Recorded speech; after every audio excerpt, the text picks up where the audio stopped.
Bonjour, je m'appelle Moussa Diouf, coach auprès de tous ceux qui désirent devenir grands, désirent accomplir leur destinée, désirent se connaître, se découvrir. Aujourd'hui, je suis très ravi de vous rencontrer à nouveau à travers cette vidéo. Mais avant de continuer, je vous demande de vous abonner, surtout tous ceux qui n'ont pas jusqu'ici abonné. Abonnez-vous, laissez des commentaires, partagez autour de vous pour faire du bien à vos amis. Je vous informe que je prépare un masterclass de très haut niveau intitulé Comment valoriser son estime de soi. On peut avoir de l'estime de soi, mais si on ne sait pas comment l'entretenir, comment le valoriser, l'estime de soi que nous possédons risque de disparaître. Vous allez entendre, certains disent, il fut des temps, j'étais tel. Certains disent, je me sens que j'ai perdu quelque chose. Je veux vous donner des clés qui vous permettront d'entretenir et de valoriser votre estime de soi. Vous allez connaître non seulement c'est quoi l'estime de soi, sa valeur et comment booster sa valeur. Donc, je vous demande de vous inscrire massivement. Les inscriptions ont démarré. Merci beaucoup. Aujourd'hui, le thème que nous allons voir est intitulé « Peut-on vivre seul ?» Le thème général ou la thématique que nous abordons aujourd'hui, c'est sur la prise de parole en public. Mais pourquoi vouloir parler de la parole et de se poser la question suivante? Peut-on vivre seul? Quelle est la relation? Nous le verrons. Et le thème ou sous-thème que nous allons voir aujourd'hui, nous allons aborder différents points. Aujourd'hui, j'aborde avec vous 3 points essentiels.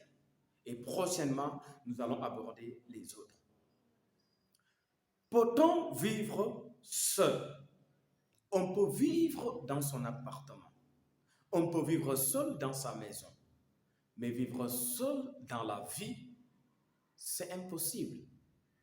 C'est très dur. Et nous allons voir le pourquoi. Peux-tu vivre seul dans la vie? Est-ce que je peux vivre seul dans la vie? Nous allons voir pourquoi il est difficile, voire impossible de vivre seul dans la vie.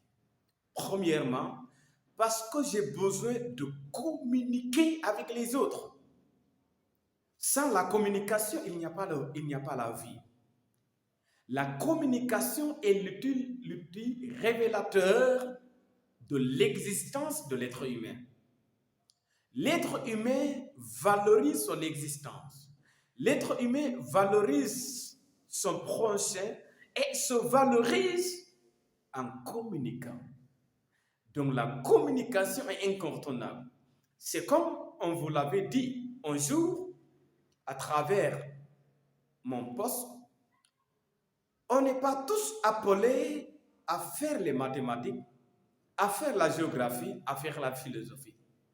Mais autant que nous sommes sur la Terre, plus de 7 milliards de personnes, on est appelé à communiquer. On est appelé à prendre la parole. À partir de nos familles, à l'école, dans nos associations, dans nos partis politiques et à l'entreprise. Sans la communication, il y aura des conflits. Sans la communication, il y aura réellement une vie fade, une vie d'incompréhension. Pourquoi? Parce que la communication est fondamentale. La communication me permet de se connaître et de connaître l'autre. La communication permet l'autre de me connaître, de me comprendre. Alors, communiquons. Communiquons et communiquons pour toujours. Pour exister avec soi-même. Sans la communication, je n'existe pas. Je communique pour exister avec soi-même et pour exister aux yeux des autres. Je communique pour savoir ce qui se passe autour de moi. On a l'habitude de dire, il n'y a pas de problème. Il y a juste un manque de communication.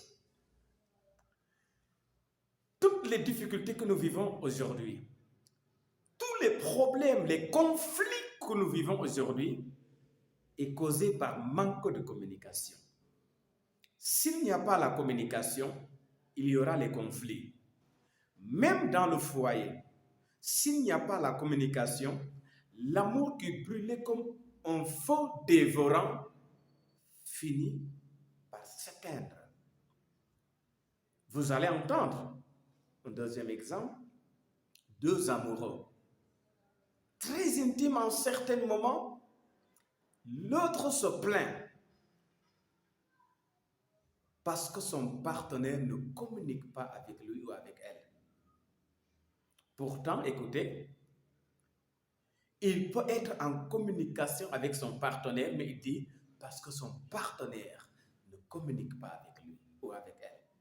Ceci dit, il y a la communication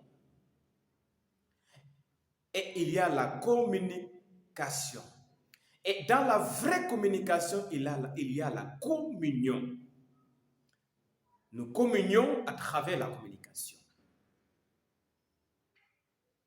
Nous nous divisons quand il n'y a pas la communication. Donc, dans les foyers, dans les relations, dans les entreprises, dans les partis politiques, dans les associations, pour qu'il y ait communion, il faut la communication. Donc, je ne peux pas vivre seul, j'ai besoin de communiquer avec les autres pour exister. Deuxièmement, qui atteste que je ne peux pas vivre seul, c'est pour se débarrasser de la solitude morale et intellectuelle. Qu'est-ce que cela veut dire? Cela veut dire que aussi longtemps que je m'enferme, aussi longtemps que je refuse de communiquer avec les autres, je vivrai la solitude morale et intellectuelle. La solitude morale d'abord. Communiquer avec les autres me permet de se libérer de mes tristesses, de mes angoisses, de mes inquiétudes. Si je me replie sur moi-même, avec mes soucis, mes angoisses, avec mes tristesses, avec ma solitude, je risque de me détruire. Montesquieu disait ceci: la tristesse, c'est la solitude du cœur. Pourquoi vous allez voir beaucoup se suicider, se donner la mort? Parce qu'ils ont refusé de communiquer pour se libérer. Et dès qu'ils restent seuls, l'angoisse, la peine, la tristesse, les inquiétudes, les soucis de la vie prennent le contrôle et finissent par les neutraliser. Alors j'ai besoin de communiquer avec les autres pour me libérer de mes angoisses, pour me libérer de mes inquiétudes, pour me libérer de mes problèmes, pour me libérer de ma tristesse. Parce que la tristesse, ses ennemis affectent notre vie et finissent par dégrader notre vie. À ce qui concerne la solitude intellectuelle, c'est pour me libérer de la fatigue intellectuelle. Vous allez voir des intellectuels qui se renferment dans leur chambre et qui ne communiquent pas avec les autres. Ils s'isolent du monde réel pour créer un monde où ils sont le seul acteur. Vous les voyez, vous avez pitié d'eux. Malgré leur intelligence, ils sont tristes. Malgré leur intelligence, ils sont fatigués, épuisés. Il faudrait qu'ils sortent de leur prison pour être en contact avec les autres à travers la parole. Pourquoi aborder ce sujet? C'est pour montrer à l'humanité que la parole est indispensable dans la vie. Parce que la parole était au commencement, Et la parole a tout créé. Et la parole a donné vie et existence. Il est dit, la parole est la vie et la lumière des hommes. Si nous ôtons la parole au milieu de nous, alors il n'y aura plus la vie ni la lumière. Donc, il y aura la mort et les ténèbres. La vie devient impossible. C'est pourquoi tu dois décider de communiquer avec les autres pour te libérer de la fatigue intellectuelle. L'intelligence ne peut pas tout donner à la personne qui la possède. La personne intelligente a besoin de communiquer avec les autres, a besoin d'échanger avec les autres à travers l'outil qui est la parole. Mais aussi pour me libérer de la prison intellectuelle. Cette prison intellectuelle, c'est quoi? C'est le fait à chaque instant tu restes seul en train de penser, en train de faire des recherches, en train de se concentrer uniquement sur les études. Il te faut avoir des moments où tu dois quitter la prison intellectuelle pour être dans la vie, pour être dans la société, pour te libérer des peines. Parce que quand on parle de la prison, on parle de manque de liberté. On parle de manque de présence des autres autour de toi. On parle de manque de connexion avec les autres. Et troisième, pour terminer, c'est l'isolement. L'isolement est une terrible punition pour une personne. Quand une personne s'isole ou elle est isolée, c'est terrible. Elle est déconnectée avec les autres. Elle est limitée. Et la personne est seule. Donc l'isolement est mauvais pour une personne, car il supprime sa liberté. Vous êtes isolé, vous n'avez plus de liberté. La liberté existe dans la société au moment où nous sommes en connexion avec les autres. Communiquer avec les autres, échanger avec les autres, se valoriser devant les autres et valoriser les autres aussi. Parce que c'est ça. C'est important de le savoir.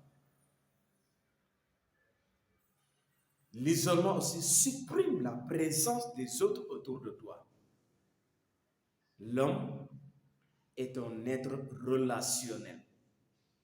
Et si la relation est supprimée, il devient un objet qui n'a pas de vie. Qui n'a pas de vie. Seuls les objets qui n'ont pas de vie n'ont pas de relation. Donc, à partir d'aujourd'hui, pour cette première partie que nous avons vue, comprenons ceci. Nous ne pouvons pas vivre seuls dans la vie. Puisque nous ne pouvons pas vivre seuls dans la vie, soyons en contact avec les autres à travers la parole. Soyons en vie avec les autres à travers la parole. Soyons en communion avec les autres à travers la parole. Parce que la parole, c'est le cordon ombilical qui transfère la vie entre deux personnes, entre un couple, entre la population. Donc la parole est indispensable. Merci de votre aimable attention.